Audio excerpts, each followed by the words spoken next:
Hi all welcome to my channel മാജ്മൂൺ ടാറ്റ് reading by Ammu. So ഇന്നത്തെ നമ്മുടെ റീഡിങ്ങിൽ ഏരീസ് ലിയോ സാജിറ്റേറിയസ് ആണ് നിങ്ങളുടെ സോഡിയാക് സൈനെങ്കിൽ നിങ്ങൾക്കുള്ള ലവ് മെസ്സേജസ് എന്തൊക്കെയാണ് എന്നുള്ളതാണ് നോക്കാൻ വേണ്ടി പോകുന്നത്.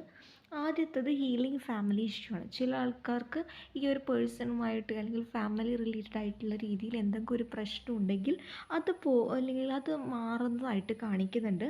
അതുപോലെ തന്നെ പറയാമെന്നുണ്ടെങ്കിൽ ഇവിടെ ചില സാഹചര്യങ്ങളിൽ ഇവിടെ ഫോർഗീവിങ് അല്ലെങ്കിൽ ഒന്ന് പുറത്തു കൊടുക്കേണ്ട ഒരു സാഹചര്യം കാണിക്കുന്നുണ്ട്. കാരണം അത് നിങ്ങളുടെ ഫ്യൂച്ചറിലേക്ക് വേണ്ടിയിട്ടാണ്. രണ്ടുപേരും പരസ്പരം അണ്ടർസ്റ്റാൻഡിങ്ങോട് കൂടി മുന്നോട്ട് പോകണമെങ്കിൽ ചില കാര്യങ്ങളിൽ വിട്ടുവീഴ്ച ചെയ്യേണ്ടതായിട്ട് കാണിക്കുന്നുണ്ട് രണ്ടിലൊരാൾ. Okay, keep and open mind എന്നുള്ളതാണ്.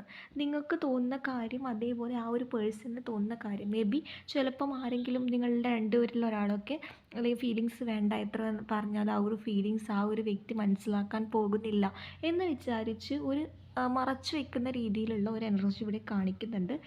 അതുപോലെ തന്നെ കുറച്ച് ആൾക്കാരെ സംബന്ധിച്ചെന്ന് പറയുന്നത് നിങ്ങളുടെ സോൾമേറ്റ് ചില കാര്യങ്ങളിൽ നിങ്ങളിൽ നിന്നും കുറച്ച് വ്യത്യസ്തനാകാനും ഇവിടെ ചാൻസ് ഉണ്ട്. ഓക്കെ, മൂന്നാമത്തെ കാര്യം എന്ന് പറയുന്നത് അൺറിക്യൂട്ടഡ് ലവ് എന്നുള്ളതാണ്. അതായത് ഈ ഒരു സാഹചര്യത്തിൽ ആ ഒരു പേഴ്സണുമായിട്ട് നിങ്ങൾ നോ കോണ്ടാക്റ്റ് ഉള്ള ടൈമാണെങ്കിൽ ആ ഒരു പേഴ്സൺ ഇപ്പോൾ നിങ്ങളുടെ വരണം എന്ന് ആഗ്രഹിക്കുന്നുണ്ട്. കാരണം ആ ഒരു റിലേഷൻഷിപ്പിൽ വേണ്ട രീതിയിൽ ഒരു കെമിസ്ട്രിയോ ഒരു അട്രാക്ഷനോ ഒന്നും ഇല്ലാത്തതായിട്ട് കാണിക്കുന്നുണ്ട്.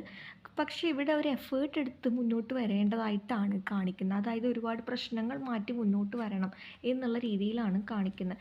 ന്യൂ ലവ് എന്നുള്ളൊരു കാർഡ് നമുക്ക് കിട്ടിയിട്ടുണ്ട്. കുറേ ആൾക്കാരെ സംബന്ധിച്ചെന്ന് പറയുന്നത് ഒരു പുതിയൊരു പേഴ്സൺ നിങ്ങളുടെ ലൈഫിലേക്ക് വരാൻ വേണ്ടി ഒരു പോസിബിലിറ്റി കാണിക്കുന്നുണ്ട്. അതിനൊന്നും നിങ്ങൾ ആദ്യം ചെയ്യേണ്ടതെന്ന് വെച്ചാൽ ഓപ്പൺ മൈൻഡ് ആവുക എന്നുള്ളതാണ്. ഇവിടെ നേരത്തെ നമുക്ക് കിട്ടിയൊരു കാർഡ് തന്നെയാണ്. അതായത് ഉള്ളതുപോലെ അല്ലെങ്കിൽ ഒരു നെഗറ്റീവായിട്ടുള്ള തോട്ടും നിങ്ങൾക്ക് ഈ ഒരു ടൈം ഉണ്ടാകാൻ പാടില്ല എന്നുള്ളതാണ് കാണിക്കുന്നത്. ഒരു പുതിയൊരു പേഴ്സണെയാണ് നിങ്ങൾ അട്രാക്റ്റ് ചെയ്യുന്നുണ്ടെങ്കിൽ നിങ്ങൾക്ക് അതിനുള്ള പുതിയൊരു അവസരമുണ്ട് എന്നുള്ള രീതിയിൽ നമുക്ക് ഫൈനൽ കാർഡ് എടുത്ത് നോക്കാം. ഫൈനൽ കാർഡ് എന്ന് പറയുന്ന വെഡ്ഡിങ് ആണ്. ഒരുപാട് ആൾക്കാർക്ക് നിങ്ങളുടെ പേഴ്സണുമായിട്ടുള്ള ഒരു പുതിയൊരു തുടക്കം മാരേജിന് പോസിബിളാണ് എന്നുള്ളതാണ് കാണിക്കുന്നത്.